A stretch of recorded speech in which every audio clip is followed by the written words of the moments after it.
Today, Andhra Pradesh Deputy Chief Minister Pawan Kalyan is touring Tamil Nadu as a part of his election campaign. His visit focuses on Nagarkoil constituency, where he is actively participating in political outreach. The Deputy CM is campaigning in support of BJP candidate M.R. Gandhi, highlighting the alliance and strengthening the party's presence in the region.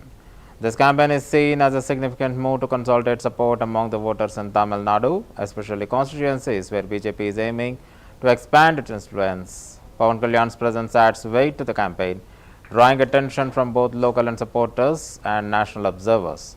His speeches and roadshows are expected to energize the cadre and boost the BJP's candidates' prospects.